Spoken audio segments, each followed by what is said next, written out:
Cool. Got you. Hey, Brent. Hey guys, what's up? Not much. How you doing, bud? I'm doing okay. How's the world treating you so far today? Okay. Got coffee. Been working. I work from home, so as I'm sure we all do now. Yeah, pretty much. Yeah, I was lucky. I do not take it for granted that this is the first week in 10 weeks that I was able to finally go back to the studio. Nice. Yeah. Wow. Nice. It's been interesting, I can tell you that much. Are you working on new Shinedown music right now? So what I'm working on right now is I'm finishing up the 20-song double record of Smith & Myers. So like before the lockdown, before all of the pandemic and all of this, me and Zach were already out I'm in California right now. So we were in Malibu working on the new album. Weren't really paying much attention to anything else news related. Weren't really even looking at our phones very much because we were writing and we were recording and so on and so forth. Like Monday of this week, I was able to get back up to the studio. So 17 songs were done of the 20 before this started. So just finishing up the other 3 songs, and then getting my schedule ready. So with Shinedown, there's a lot of stuff with the Shinedown, with the new project, I should say. 2020 was always going to be a creative year for us. So some of this is not completely thrown a wrench in our schedule. But then again, it's not even about throwing a wrench in the schedule. Like everybody's on the same playing field. So this is a difficult one to navigate, but we're going to get to the other side of it. But yeah, we have a brand new Shinedown 7. I start working on that in July. Myself, Barry, Zach, and we all 3 go to Charleston with Eric because he's building his new studio at the moment. Now, why Charleston, just out of curiosity? Because of the food? Charleston is where Eric Bass lives. Okay. And so, I mean, the food's great, but the main the awesomeness that is Charleston should be lucky to have Mr. Bass. Let's just put it that way. But it's just, we did Attention in Charleston. It was time, during that project, it was our 6th album. But it was time for Eric to do a full record. And some people may not know this, but Attention, the latest album, had like its 2nd birthday on May 4th this year. The whole record was produced and engineered by Eric, and he was the main engineer on the album too. So we have Shinedown 7 we're working on, Smith & Myers project that we're working on. That should be out later this year. And then also we're finishing up, kind of touching up this show that we did last year with Alter Bridge, the last show of the year in December at the O2 Arena in London. So we're just getting all the visuals ready for that, editing all the audio at the moment. We're going to put that out probably pretty quickly this year. And then the big thing this year is the Attention film, the full-length major motion picture, which we kind of put a pin in the structuring because we don't really know. We're not 100% on theaters just yet. We're kind of keeping it to ourselves at the moment because everyone's about streaming, content. But we've spent 2.5 years on this project. It's just as much our baby as it is the director of the film, Bill Yukich. So, yeah, a lot of creative this year going on.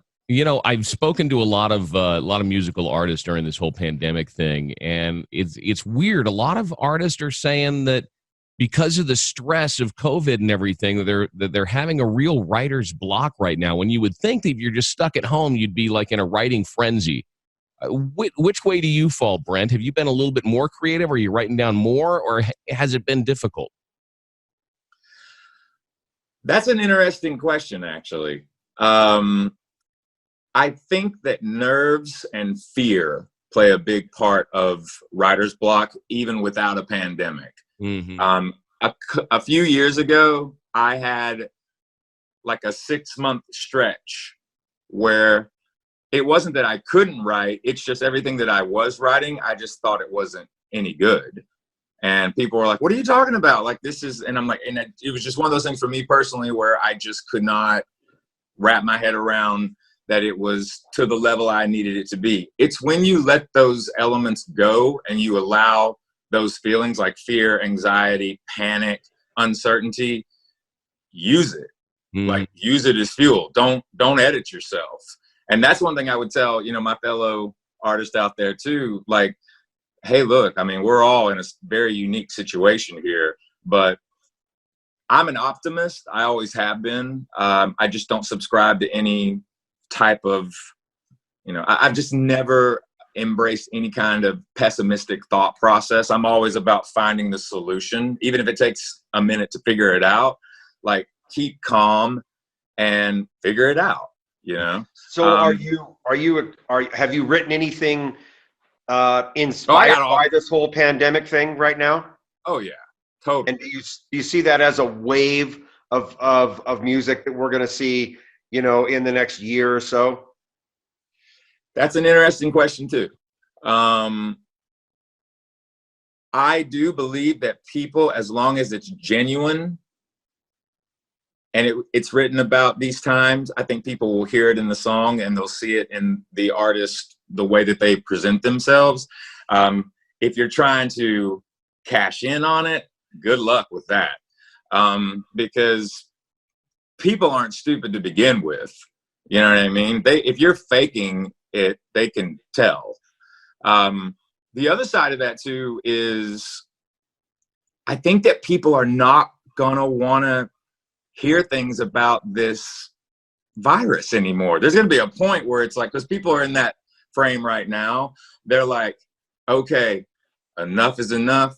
We get it. It's bad, but we have to get on the other side of it.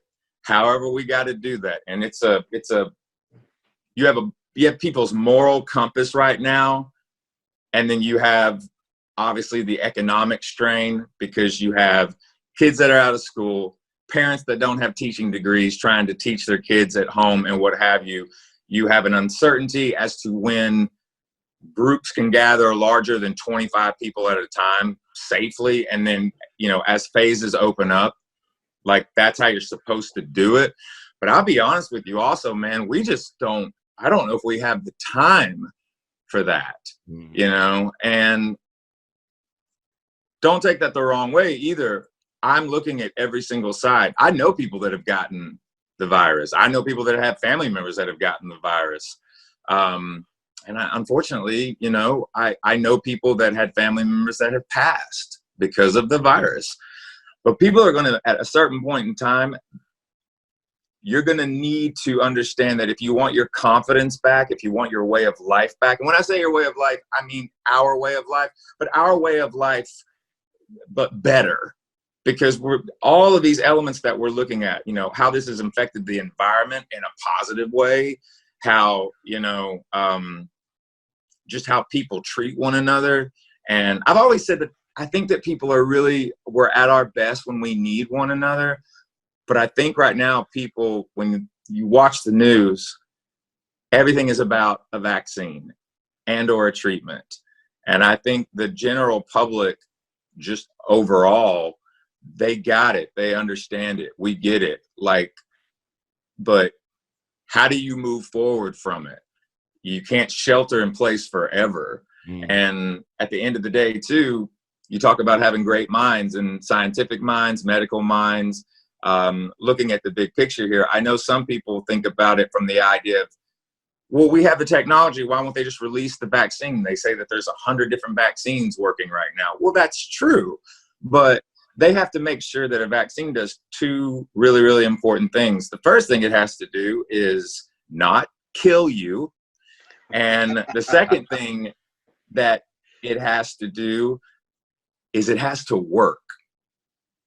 And so, I've, during this entire process, the last 10 weeks for me, I have found a massive respect for the medical community and the scientific community. And the other thing that I've just found a massive respect for, because it's something that you take for granted, is people that work in an industry where what they do is necessary. I think about all the grocery store clerks, that were stocking shelves, making sure everybody had a safe environment to go into. All of the, the hospitals, the nurses, the doctors, everybody on those floors trying to maintain a level of not only sanitation, but trying to get this thing under control.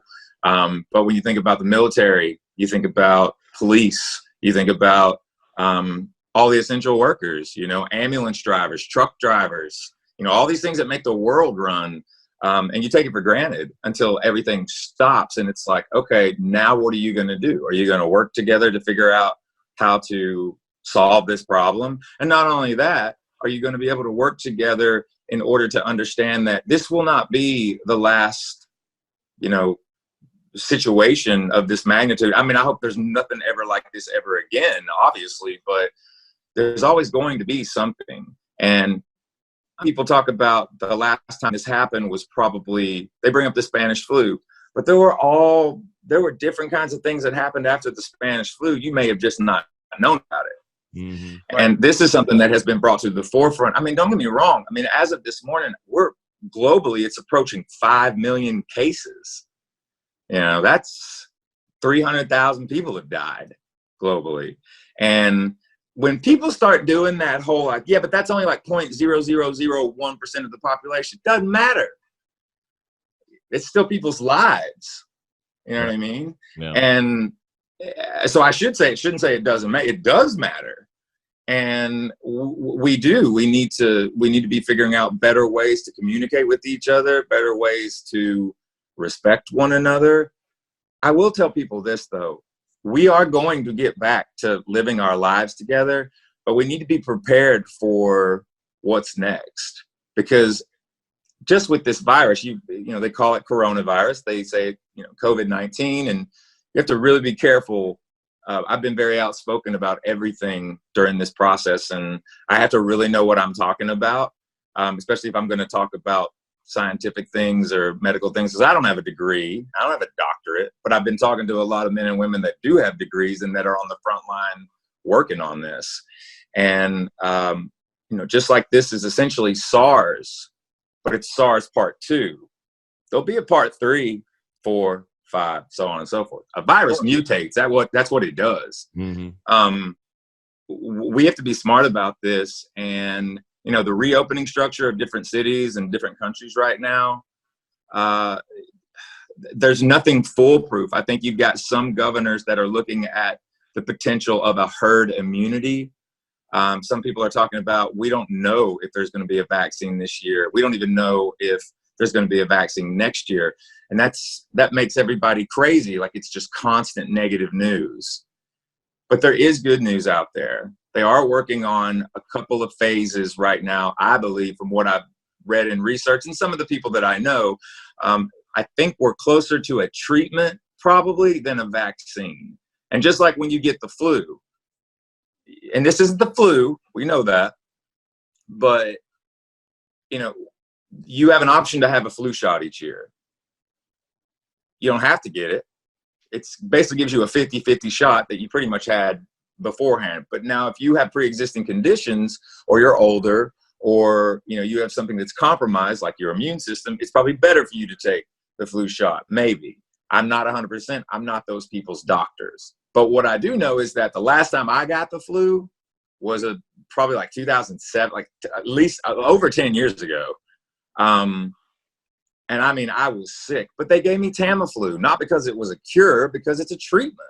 It just kind of pushes you along and gets you over it a little quicker. So there's a lot of, there's a lot of questions being asked right now. Everybody has a different opinion, but what we need to do is we got to get like this, man. We got to really unite. Put your politics aside. This is affecting the entire planet. We need to move forward. Hey, Brent, I appreciate you mentioning, the good news in this and taking the time for this fan interview. Before we get to some questions from your fans here, tell me a little bit about Atlas Falls and Direct Relief, because what you guys are doing to help out a really killer cause that was, I had no idea that it even existed, is pretty remarkable. Tell me about that. Well, first and foremost, I'm going to put it all on the fan base. I'm going to put it on the public, because they're the ones that have been sharing out who this company is. Also, to you guys and girls at the station, thank you very much for letting people know about the organization and what Direct Relief does. So Atlas Falls was a song that was written during the Amaryllis writing sessions of our 4th album. Song didn't make the record. We don't necessarily need to go into that per se. I mean, we write a lot of songs when we're doing our albums. Just because a song doesn't make the cut doesn't mean it's a bad song. Maybe it just wasn't right for that time. But we always loved this song because of the message in the song. It's a song about humanitarianism. It's a song about, understanding that, once again, we have to be there for one another. The concept of the song came from Greek mythology and the god Atlas. Atlas was the god of endurance, and he picked a fight with the Titans. He lost, and not as a punishment, but more of a Zeus needed to show him that he didn't need to be so selfish. So he placed the earth on he placed the world on Atlas's shoulders. So the question became in the song, well, what would happen if Atlas was to fall? Someone would have to help him. So that's where we come in. We would have to help Atlas, if he was to fall. We have to unite and lift him up. So that in and of itself was always the message. When all of this started, like 10 weeks ago, 11 weeks ago at this point, like a lot of people, I didn't know what a pandemic was. I didn't understand what COVID-19 or coronavirus was. I'd never heard the term social distancing.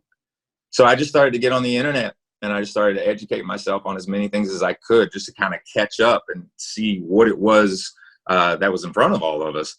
By doing that, I came across this organization called Direct Relief. So what Direct Relief does is they're based in Santa Barbara, California. They've been around since 1948. Their sole mission, because they're not biased and they're not political, their sole mission is to get the medical professionals and the scientific in those communities during times of crisis, whether it's a natural disaster, whether it's a pandemic, if it's poverty, anything that's a natural disaster or a crisis situation, that's when this organization goes to work. And it's just getting all those essential resources that those professionals need on the front line during that crisis in order to save as many lives as possible. So we contacted them. We were able to get in touch with someone there on the ground. Our liaison is a gentleman by the name of Samir. He's awesome. We told him what we wanted to do, which we wanted to take this song, and the song, why we've done it the way we've done it is, it is optimism. We wanted to put something out that would give people hope and would lift their spirits, that, just like in the movie The Crow, it can't rain all the time. You got to push through. And so they appreciated the idea. They wanted to see the structure a little bit better. So I said, well, what I'd like to do is develop a t-shirt, put a link on our website, and allow people to know that the shirt is all 100% of those proceeds are going to go directly to Direct Relief. So what we did was, and the song was a thank you when you buy the shirt. So if you go to shinedown.com and you look under the Atlas Falls link, you'll pull it up and you will see. I have this because I got it last week because I ordered mine too. So you'll get, this is the shirt right here. Nice. And go to shinedown.com, hit the Atlas Falls link. When you go there, the shirt's $50. We know that's a lot of money in these economic times. I think it costs $5 to make the shirt. The rest of the proceeds go to Direct Relief. We're now approaching the $350,000 mark. And it's getting, and it's constantly going. But when you buy the shirt, you get Atlas Falls as a download. Now, we did make an announcement yesterday about the song Atlas Falls.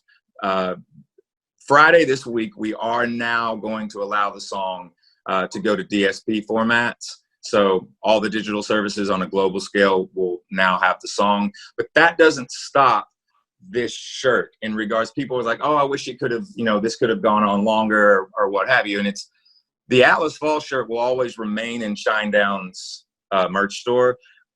When you buy that shirt, whether, today or 10 years from now or whatever, the money specifically for this shirt will always go to Direct Relief.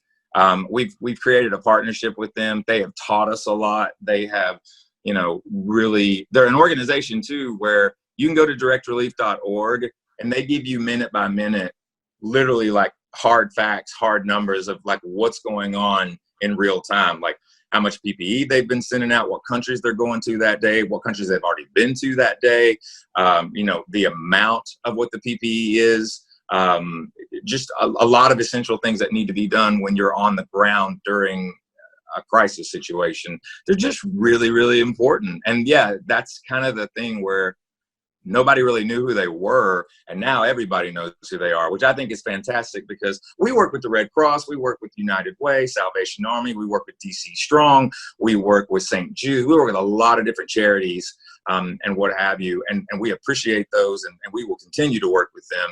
But in a situation like this, a company like Direct Relief, they're very important for this, because they were here before COVID-19 dealing with crisis, and they'll be here after COVID-19 dealing with crisis. They're just a fantastic organization. And we'll put the link and all the information in the description of this video down below. I appreciate it. Thank you very much. Sure thing. Let's get to some questions. Xander, I think, is the youngest fan here in the Zoom room, and Xander is a musician as well. Xander, I'm trying to unmute your microphone here. There Got it is.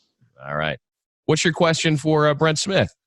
My question is, as a touring and signed artist, what would be your advice to bands that just released their first album? For example, I'm 17, I'm in a hard rock band called Persona, and we just released our first album. What would you say would be our next step? Like get touring or signed, or whatever you would think? Well, it's nice to meet you, Xander. It's a little bit elementary in some ways. The biggest thing that I would tell you is that you write your own songs. Is that what you said? Okay. First off, that's awesome. I would tell you that you got to write a lot of songs. You got to write a lot. I've always said, like, write 100 songs, hope that you wrote 10 really, really great ones, and really hope you wrote one just out of the park, phenomenal one, and then repeat. The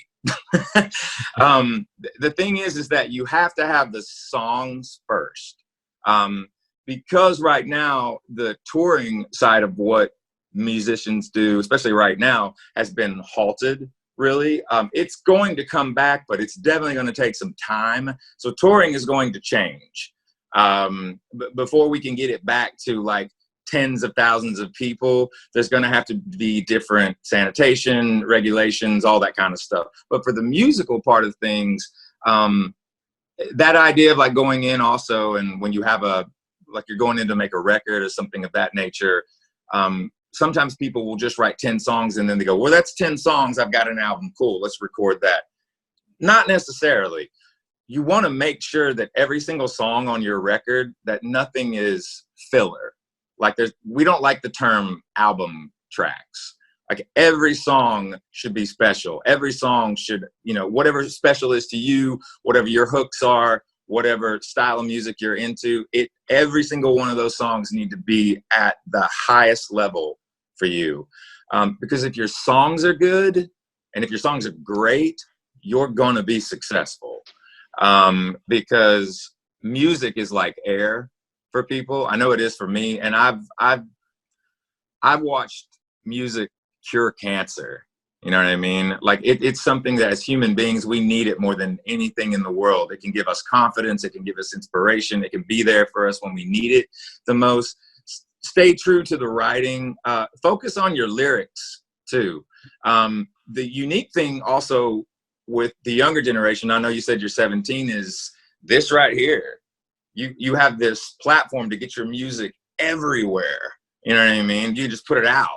And for real, you'll find that if your songs are really, really good, all of a sudden you may have something in your inbox from, a CEO or a president or an A&R from a record label going, yo, I really, really dig what you're doing here because these songs are dope. Like these songs are awesome. So that'd be the first thing right now. It's just write a lot of songs, man, and just keep writing. That's good advice. Good advice. One of your cohorts in what was the touring business, Chico, the drummer for Black Moods, Chico, trying to unmute your microphone here. What's your question? And good to see you, Chico. We've known each other for a bit. Yeah, Dave and Andy, hello. Hey, brother. Brent, nice to meet you. What's going on, homie? Oh, not a lot. Just like you, staying in the studio working. It's a two-part question, actually. The first part is kind of an apology. A few years ago, we opened up for you at Arizona Bike Week in Scottsdale, Arizona. And it wasn't our fault, but we felt really bad because we played, and there's probably about 4,000 to 6,000 people there. We were direct support.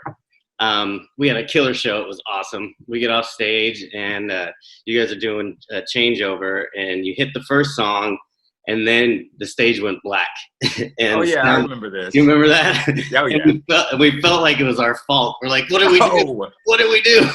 You didn't do anything, man. No, dude. So we were just like, oh God. But my real question is being with a record label for as long as you have, and I did some research and stuff, and you guys toured, and then were thrown right into the studio to, it's about 6 months. You only had to write and record a record. What was it like dealing with that pressure from the record label?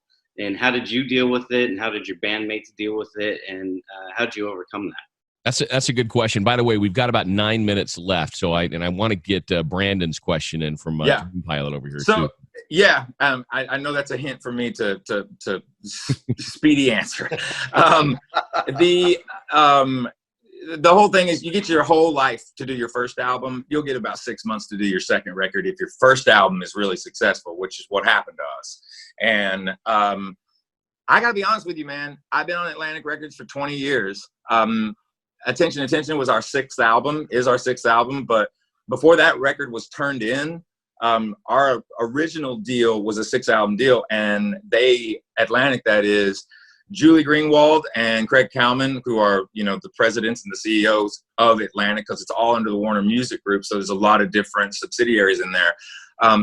They've never rushed us. They've never pressured us to hurry up, really, per se, in certain areas. And they've always allowed us to be ourselves. So I've never had pressure from them necessarily. And I've always looked at Shinedown as a bit of an anomaly, not only in the music industry, but even in the professional side of record labels and what have you. There's a lot of people that have more horror stories about their record label but we just don't have those.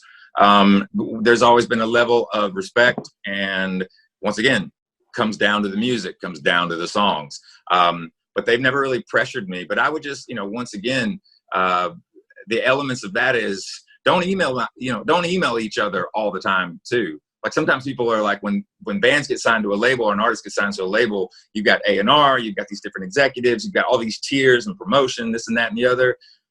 Reach out to the people that are at the top, and reach out to the people that are in all of the different levels of the record label, from the finance to the promotion to the marketing to all of that. Let them know who you are. Like if you're just a name on an email chain, they don't know who you are.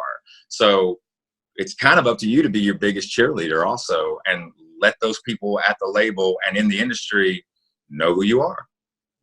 Very cool. All right, Brandon, what's your question for Brent Smith? Hey, what's going on, Brandon? It's super awesome to be on this Zoom call. You are my favorite singer of all time. Oh my gosh. I love Shinedown. I could ask you 1,000 questions, but just to be real quick, I run a small video production company, and I was wondering, do you guys ever have input? Your videos are also powerful and awesome. Do you guys write those videos, or is that something the label does, or how much input do you guys have on that type of stuff? So a lot of times what happens is a director will commission for the project. So you'll have a song or whatever your single is going to be. That will in turn, be sent to that individual. And then you'll just get kind of like a stack of people that are interested in doing the video and what have you. To answer your question, we have 100%, as far as creative with the videos. We're very much a part of every single part of the process. We pick the director with the label, but we go through a lot of different people. And you can normally see, like when the treatments start coming in from different directors and what have you, you can see who's like putting the work into it and the ones that are just like phoning it in. because the idea has to be cool. The conceptual piece of what they're showing for that song, it's got to be something striking, and it's got to be something that you really want to convey, and you feel like it supports the song from a visual aspect too. Nowadays, also, you know, the days of making like $1 million music videos, like 3-minute and 30-second songs, and it's like $1 million. You just don't have to do that now.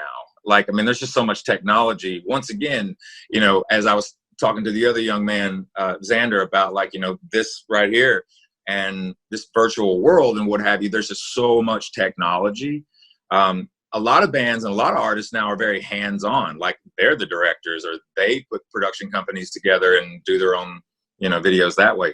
For us, it's just been, we've been really lucky and worked with some really just creative people. And over the years, we've just stayed true to the songs and the visuals and what we wanted to do.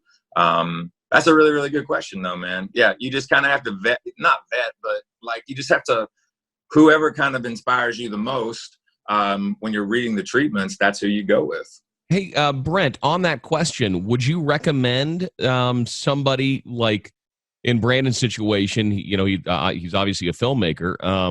Would you recommend him do a fan video? I remember one of your management mates, the band Highly Suspect, when they released it, and there was a fan video that I thought was even better than the actual official video. Yeah, I know what song you're talking about. To get on somebody's radar, so to speak. Yeah, are you asking me if like I know somebody? No. Would you recommend a you know, an up and coming film producer maybe make a fan video, do something on their own? Yeah, they get inspired by a song. Yeah, and then that way maybe you can get on an artist's radar, right? Absolutely, yeah. I mean, the thing is that when you do, it's interesting. I saw something last night actually. It was just like a quick 30-second clip where they had taken some animation and they used one of our songs. They used a song called Unity, but the way that they did it was just like, and I find out like this is just like a teenager, you know what I mean? But it's like really, really cool how he did it, you know? So yeah, that's the other thing too, like the creativity that's out there, especially from young minds. 1000%, I would tell people to do that, and like try to get the band or the artist to see it, you know what I mean? And tag them in Instagram or on Facebook or Snapchat or even like, you know, TikTok, Twitter, all that. Like your social network too is a huge component. SoundCloud is a really, really good way, even though it's like more of like a music platform, but it's also like people go on SoundCloud and you can like sell your beats and your riffs and things like that and pull from that. It's, you know, that's amazing. Like that wasn't the case for us, you know, going back like 20 years. But yeah, there's a lot of creativity out there right now. I mean, look at Billie Eilish and her brother Phineas. I mean, they won 9 Grammys this year, and they made that record in their bedroom on a laptop. Yeah, crazy. Brent, we've all been such huge fans of Shinedown over the years, so thank you for all of the music that you've put out there. Thank you. You know, music has an interesting way of setting the mood. And it brings you back to a certain place in time when you hear these songs over the years, right? Before we wrap this up, Andy, did you have any other questions for Brent? I think we've got about 2 minutes left here. You know, I one of the great things about being able to do this with Jave is the ability to learn and to listen. I've been a musician my whole life, never professionally, but I really appreciate it. So Jave, no, the question that I asked, you know, I come into this not with, I don't come into these interviews with a list of questions. Jave is a professional and that's what he does. I'm the fan side of what we do together. And so I really enjoy and appreciate, number one, getting to listen to the questions from all of our other people on the call here. And to get to share a little bit of a moment with you, Brent. I mean, we've met in person a couple of times, but absolutely it's great to be able to kind of get some insight into your life and who you are. And I think that's one of the amazing things that Jave is doing with this series of Zoom meetings, is definitely giving the fans an opportunity to meet you a little bit, and maybe in a situation where they might not be able to any other way, and to give our viewers the opportunity to gain a little insight into maybe what I appreciate is your life outside of music, some of the charity that you're supporting, you know, and the things that you're doing outside of everyday life, maybe in the studio. Yeah. So thanks again for giving back. I appreciate it, man. Like, and I'll say this too, right back to you. And, 20 years doing this and, knock on wood, 20 more and 20 on, do it as long as we can do it while we got air in our lungs and we're strong, but we're pretty strong right now.